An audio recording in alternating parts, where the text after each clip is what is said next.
L'histoire que je m'apprête à vous raconter commence dans un petit village paisible au cœur de l'Afrique de l'Ouest. Dans ce village vivaient deux sœurs jumelles, Aïssata et Aminata.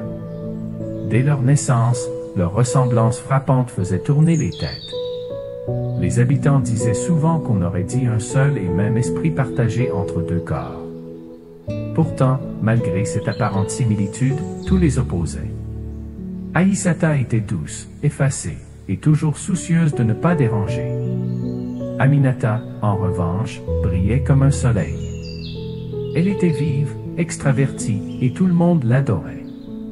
Très tôt, la famille, les voisins, les enseignants commencèrent à faire la différence. Aminata recevait les compliments, les encouragements et les cadeaux. Aïssata, elle, observait en silence. Les années passèrent, et les différences s'accentuèrent. À l'école, lorsqu'on parlait d'une jumelle brillante, tout le monde pensait à Aminata. Pourtant, dans l'ombre, Aïssata travaillait 2 fois plus, étudiait tard la nuit à la lumière vacillante d'une lampe à pétrole. Elle nourrissait ses rêves en silence, sans se plaindre, sans jalousie apparente.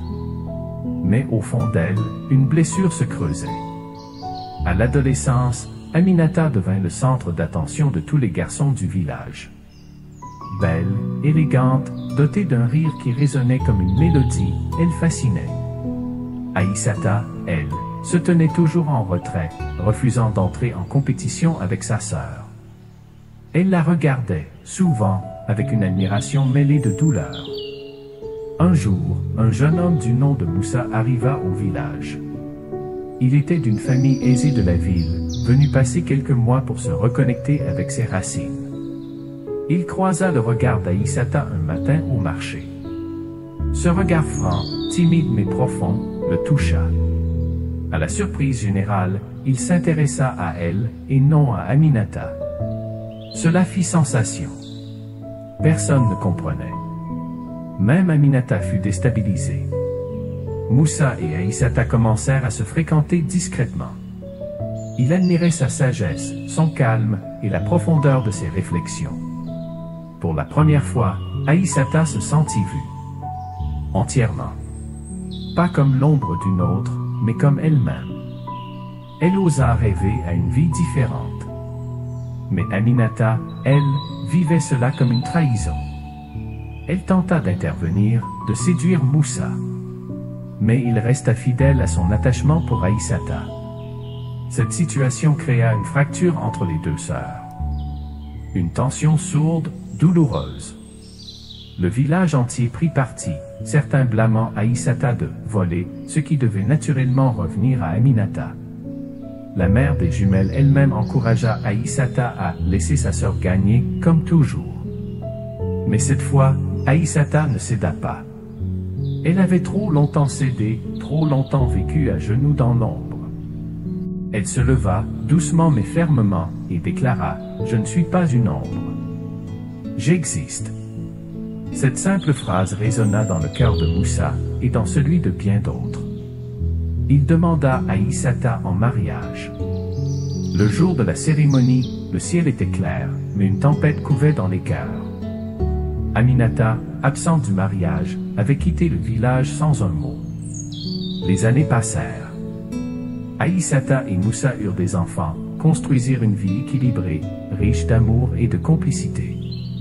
Elle devint enseignante, respectée dans tout le village. Son calme était devenu une force, son intelligence, une ressource. Un jour, après presque 10 ans d'absence, Aminata revint. Elle avait changé. Les traits tirés, le regard éteint. La vie en ville n'avait pas été tendre avec elle. Elle demanda à voir sa sœur. Les deux femmes se retrouvèrent sous le grand manguier de leur enfance. Le silence entre elles était lourd. Puis, Aminata murmura, « J'ai passé ma vie à briller pour ne pas qu'on voie mes peurs. Et toi, tu as su rester vrai. » Aïssata ne répondit pas. Elle tendit simplement la main. Et dans ce geste, il y avait le pardon, l'amour et la fin d'une guerre silencieuse. Ce jour-là, le village redécouvrit les deux sœurs.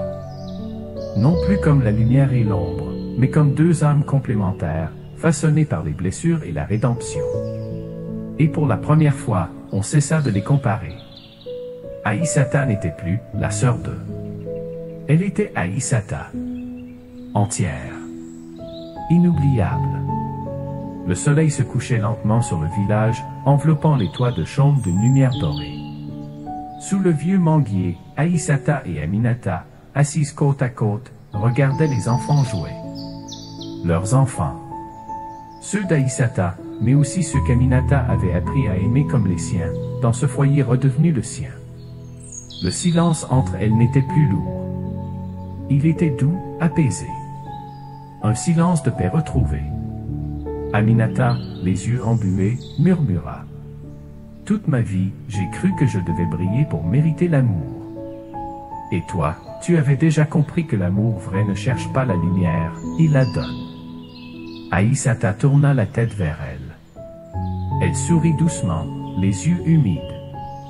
Peut-être qu'on avait juste besoin de se perdre, pour mieux se retrouver. Elles se prirent la main.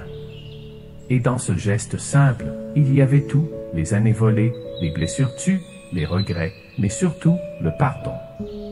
Ce jour-là, dans le cœur du village, 2 étoiles brillèrent enfin ensemble. Non plus en compétition, mais en harmonie. Leçon de morale. On ne choisit pas d'être dans l'ombre ou dans la lumière. Mais on peut choisir d'exister pleinement, malgré les comparaisons, malgré les blessures. L'amour propre commence quand on cesse de se définir par les yeux des autres. Et parfois, ceux qui brillent le plus fort cachent les plus grandes peurs. L'ombre n'est pas l'opposé de la lumière.